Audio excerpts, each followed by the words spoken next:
நல்லா புரிஞ்சுக்கொள்ளுங்க. காத்திருப்பது வேற. Waiting is different. நல்லா புரிஞ்சுக்கொள்ளுங்க. Waiting is different. we wait for many things. நிறைய விஷயத்துக்கு காத்திருக்கிறோம். பஸ்ஸுக்கு காத்திருக்கிறோம் இல்லையா, நமக்கு வர வேண்டிய சம்பளத்துக்கு காத்திருக்கிறோம், இல்லை யாரோ ஒரு வர வேண்டிய நபருக்காக காத்திருக்கிறோம் இல்லைங்களா. எத்தனையோ விஷயங்களுக்கு எனக்கு ஒரு மெசேஜ் வரணும் காத்திருக்கிறோம். எதையோ காரியங்கள் காத்திருக்கிறதுன்னு ஒண்ணு இருக்குங்க. Waiting is different, but waiting upon God is different.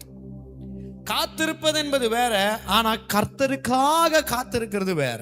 ஏசாயா 40வது அதிகாரம் 31வது வசனம் என்ன சொல்லுது?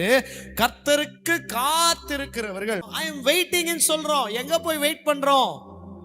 நான் ரொம்ப நாள் என் வாழ்க்கையில நல்லது நடக்கும்னு காத்திருக்கிறேன், என் வாழ்க்கை மாறும்னு காத்திருக்கிறேன், ஒரு திருப்பு முனைக்காக காத்திருக்கிறேன். சரி, காத்திருக்கிற எங்க போய் உட்கார்ந்து காத்திருக்கிறோம்? உன்னதமானவருடைய மறைவில் இருக்கிறவன் சர்வ வல்லவருடைய நிழலில் தங்குவா. அங்க தங்கணும், அங்க இருக்கணும், அங்க காத்திருக்கணும். கர்த்தருக்கு காத்திருக்கிறவர் அப்படின்னு பைபிள்ல போட்டிருக்கு. இன்னைக்கு காத்திருக்கிறோம், எங்கெங்கயோ போய் எங்கெங்கயோ சுத்துறோம், என்னென்னமோ பண்ணிட்டு இருக்கிறோம்.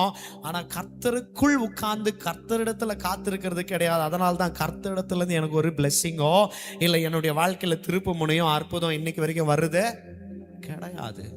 Are you waiting upon the Lord?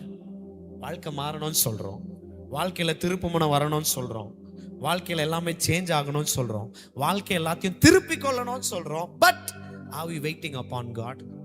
கர்த்தருக்குள் காத்திருக்கிறோமா? கர்த்தருக்கு காத்திருக்கிறோமா? தேடணும். முதலாவது தேடினது கண்டுபிடிச்சதுக்கு பிற்பாடு ரெண்டாவது தாவீது சொல்றாரு, உம்முடைய சமூகத்துல நித்திய பேரின்பம் உண்டே.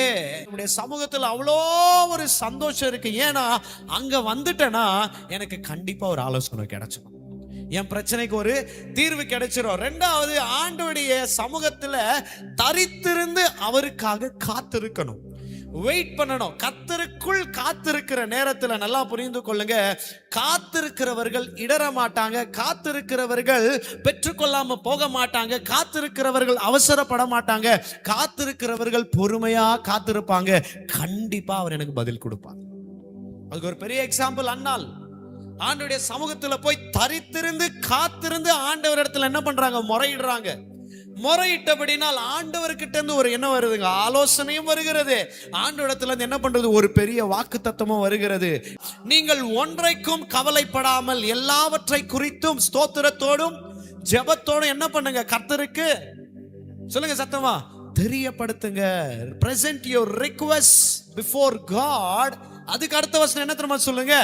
அப்பொழுது தேவ சமாதானம் உங்கள் இருதயத்தையும் உங்கள் சிந்தையையும் என்ன பண்ணுமா?